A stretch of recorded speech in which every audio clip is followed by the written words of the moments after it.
నమస్తే, welcome to crunch TV. నేను మీ రిషిక. ఈరోజు అంశం తీసుకున్నట్టయితే స్పెషల్ డిబేట్ అనేది మీ ముందుకు తీసుకురావడం జరిగింది. అయితే అటు కాంగ్రెస్ పార్టీ నుంచి ఇటు బీఆర్ఎస్ పార్టీ నుంచి కూడా ఏం జరగట్లేదు అని చెప్పేసి కొంతమంది ఆరోపిస్తున్నారు. అన్నీ జరుగుతున్నాయి సక్రమంగా, ప్రజల దాకా ఇది ప్రజాపాలన అని చెప్పేసి ఇటు కాంగ్రెస్ గవర్నమెంట్, కాంగ్రెస్ నేతలు కూడా అంటున్నారు. మరి ఈ అంశం గురించి మాట్లాడడానికి కొంతమంది కాలర్స్ సిద్ధంగా ఉన్నారు. వారిని అడిగి తెలుసుకుందాం. నమస్తే అండి. నమస్కారం సార్. సార్, మీ పేరు ఎక్కడి నుంచి మాట్లాడుతున్నారు? సార్, నా పేరు డేగా శేఖర్ సార్, చిన్నంబావి, వనపర్తి జిల్లా చిన్నంబావి మండలం. ఓకే సార్, నిన్న తీసుకున్న కేబినెట్ సమావేశంలో గౌరవ సీఎం రేవంత్ రెడ్డి గారు సింగరేణి కార్మికులకు కూడా బోనస్ గా ప్రకటించారు. అలాగే గవర్నమెంట్ పనితీరు కూడా, మీ స్పందన ఎలా ఉంది? సార్, గవర్నమెంట్ పనితీరులో రైతు భరోసా 6 గ్యారంటీలు పెట్టినప్పుడు దాంట్లో 13 స్కీములు పెట్టారు. అందులో రైతుల విషయంలో అయితే చాలా దారుణంగా ఉంది సార్. రేవంత్ రెడ్డి గారు, ముఖ్యమంత్రి గారు దేవుళ్ళ మీద ప్రమాణం చేసి కూడా ఈరోజు మాటలు అప్పడం జరిగింది. 2 లక్షల లోపు ఉన్న రైతులకు కూడా సంపూర్ణంగా రుణమాఫీ కాలేదు. 2 లక్షల పైన ఉన్న ఏ రైతు కూడా రుణమాఫీ జరగలేదు ఇప్పటి వరకు. అదే విధంగా వాళ్ళు పాటు రైతుకు కూడా ఎకరానికి 15,000 రూపాయలు ఇస్తామన్నారు రైతు భరోసా కింద. ఆ రైతు భరోసా కింద ఇస్తామన్న 15,000లో ఈ రోజు వరకు కూడా, అంటే వర్షాకాల సీజన్ అయిపోవడానికి సిద్ధంగా ఉన్నా కూడా ₹1 వేయలేదు. ఒక రైతుకు ₹1 కూడా ఈ రోజు వరకు వేయలేదు. నమస్తే అండి. హలో, ఎక్కడి నుంచి మాట్లాడుతున్నారు? ఓకే, మీ పేరు ఏంటండి? Congress party sir, Chandrashekhar. Okay okay okay Chandrashekhar గారు, నమస్తే అండి.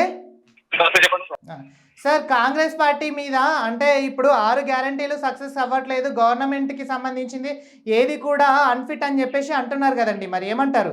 ఇంకోటి మన డేగా శేఖర్ గారు కూడా లైన్ లో ఉన్నారు. 6 గ్యారంటీ మేడం, మొన్న ఫ్రీ బస్ వేసింది, ఆల్రెడీ రుణమాఫీ స్టార్ట్ చేసినాం, గ్యాస్ సిలిండర్ స్టార్ట్ చేసినాం, ప్రతి హామీ కూడా నెరవేర్చాం. మేము గవర్నమెంట్ అధికారానికి వచ్చి ఓన్లీ 9 నెలలు మాత్రమే. మాకు 2 years టైం ఇస్తే తర్వాత చేసాల్సింది, అప్పుడు అయిపోవచ్చు. వాళ్ళు 10 years ఉంటే అయిపోయి చెప్పలేదు మేడం. అట్లా శేఖర్ గారు, మరి మీరేమంటారు? అంటే చంద్రశేఖర్ గారు అలా అంటున్నారు కదండి, ఇందాక మీరు అన్నారు కదా అంశం మీద, మరి ఏమంటారు? సార్, 100 రోజుల లోపలనే వాళ్ళు అమలు చేస్తామన్నారు. వాళ్ళ మేనిఫెస్టోలో కూడా పెట్టడం జరిగింది. మేనిఫెస్టోలో పెట్టిన అంశాలను కూడా, 6 గ్యారెంటీలను కూడా ప్రభుత్వం వచ్చిన వెంటనే డిసెంబర్ 9 నుంచి అమలు చేస్తామన్న ముఖ్యమంత్రి గారు ఈ రోజు దాదాపు 234 రోజులైనా కూడా, అంటే 70% డేస్ అయిపోయినా కూడా 1 year లో ఒక ఫ్రీ బస్సు తప్ప సంపూర్ణంగా అమలు అయిన 6 గ్యారెంటీల్లో 13 పథకాల్లో ఆ ఒక్కటి తప్ప ఏది సంపూర్ణంగా అమలు కాలేదు పబ్లిక్ కు. శేఖర్ గారు, మరి మీ స్పందన ఏంటండి? అంటే చంద్రశేఖర్ గారు, మీరు నేను చెప్తాను సార్, ఇంతకు 7,56,32,30,000 రూపాయలకు ప్రతి సంవత్సరం మంత్లీ కూడా మన వార్షిక బడ్జెట్ లో, అంటే government approve sir. Government Congress government ఒకవేళ బడ్జెట్ ఉండేది వాస్తవంగా సార్, నేను కంప్లీట్ చేసేవాళ్ళం.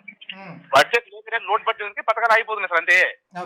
పోయినసారి ఏమైంది, ఎందుకంటే హైదరాబాద్ నుండి సంపద దేశం, అంటే సంపద రాష్ట్రం ఎందుకు దాదాపు 5,000 కోట్ల రాష్ట్రం మిగిలిన బడ్జెట్ రాష్ట్రం ఏర్పడినప్పుడు మాకు లోటు బడ్జెట్ ఉంది.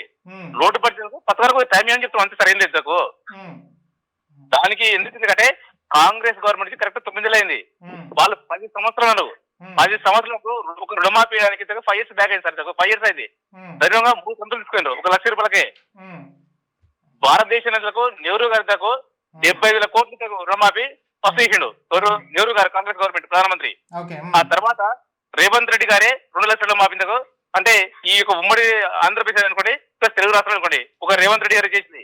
ఓకే ఓకే అంటే ఇప్పుడు మన డేగా శేఖర్ గారు ఆరోపించేది ఏంటంటే రైతుల రుణమాఫీ విషయంలో ఫెయిల్యూర్ అయింది, నెక్స్ట్ ఇంకోటి ఫ్రీ బస్ ఒక్కటే కొంచెం సక్సెస్ఫుల్ గా అయిందని చెప్పేసి ఆరోపిస్తున్నారు కదండి. మరి సార్, ప్రతి రైతు కూడా రుణమాఫీ ఆలోచించాలి సార్. 50% ఇచ్చాం సార్, ఇంకా 50% మిగిలింది. ఆ 50% ఒక 3 months లోపల, అంటే ప్రతి ఇంటి సమాచారాన్ని, అంటే 2 లక్షల పైన రైతులది సమాచారం తెప్పిస్తుంది సార్ కంప్లీట్ గా. టోటల్ గా కాంగ్రెస్ గవర్నమెంట్ 2 లక్షల పైన వాళ్ళు పైన నుండి వడ్డీ కడితే 2 లక్షల రూపాయలు గవర్నమెంట్ కాంగ్రెస్ పార్టీ అని చెప్తుంది. మొన్న క్యాబినెట్ తీర్మానం చేసింది సార్ కంప్లీట్ గా. ఓకే ఓకే ఒక నిమిషం మీరు ఆగండి. డేగా శేఖర్ గారు, అయితే చంద్రశేఖర్ గారు అంటున్నారు కదా, మరి మీ స్పందన ఎలా అంటారు? మరి ఒకటి, రైతు బంధుకు వేయాల్సినటువంటి డబ్బులను రైతు బంధుకు వేయకుండా ఆ డబ్బులను రుణమాఫీకి మళ్లించి ఈ రోజు రుణమాఫీ వేయడం జరిగింది. అంతే తప్ప కొత్తగా బడ్జెట్ పెట్టి డబ్బులు తెచ్చి రుణమాఫీ వేసింది లేదు. అది కూడా సంపూర్ణంగా అమలు చేస్తామని చెప్పి ఎంపీ ఎలక్షన్లకు ఓట్లు వేయించుకోవడం కోసం ఎక్కడికి వెళ్తే ముఖ్యమంత్రి గారు ఆ దేవుని మీద ప్రమాణం చేసి ఈ రోజు మాట తప్పిన దాఖలం రాష్ట్ర ముఖ్యమంత్రి గారికే ఉంది అనే విషయాన్ని సంపూర్ణంగా తెలియజేస్తున్నాను సార్. అయితే ఇంకోటి, గత ప్రభుత్వం మీ ప్రభుత్వమే ఉన్నది కదండి, కేసీఆర్ గారి గవర్నమెంట్లో మరి ఏది జరిగిందంటారు అసలు? అంటే అప్పుల పాలైన రాష్ట్రం అని చెప్పేసి ఇప్పటికి కూడా అంటున్నారు కదండి, మరి మీ గవర్నమెంట్లో ఏం చేశారు?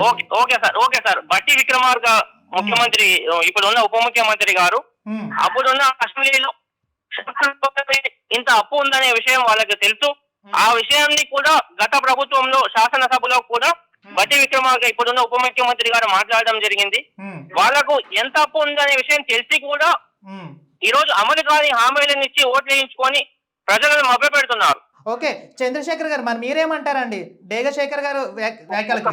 భారతదేశం లోపల 29 రాష్ట్రాల లోపల ఏ రాష్ట్రంలో 20 మంది ఎమ్మెల్యేలు ఉంటే ప్రతిపక్షం వదిలేయకుండా కాంగ్రెస్ గవర్నమెంట్ ప్రాంతీయ పార్టీ విలువ చేసుకుని ప్రతిపక్ష హోదా అభివృద్ధికి ఇచ్చిండు.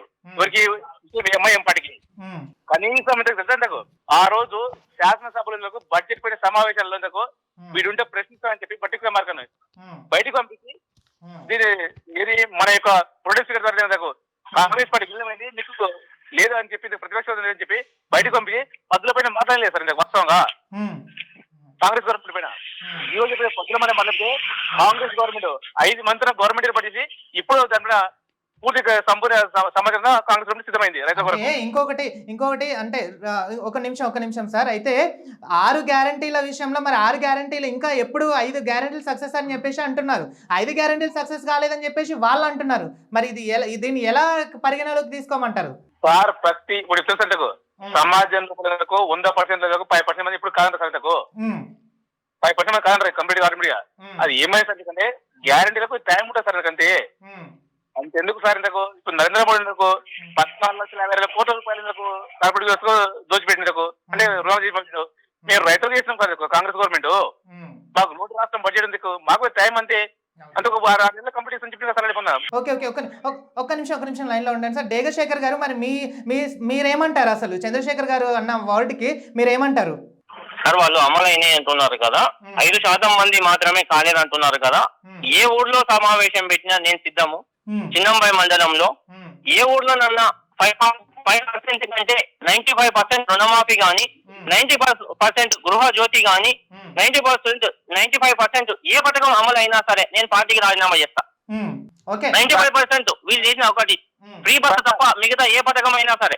సార్ నేను చెప్తాను సార్, చెప్పండి. ఎక్స్టెండ్ 24,900 మంది జనాభా సార్ కంప్లీట్ గా మా మండలంలో. మీరు పోయి ఏ రైతు రండి 1,00,000 నుంచి 1,50,000 ప్రతి రైతు కూడా అమౌంట్ అయింది. 1,50,000 నుంచి 2,00,000 మంది రైతులకు మాత్రం అమౌంట్ కాలేదు ఇంతకు. దానిపై మీది కావాలకు దాని డేటాతో సహా మీ ముందు సిద్ధంగా ఉంటాం మేము రైతులే ఎనీ టైం.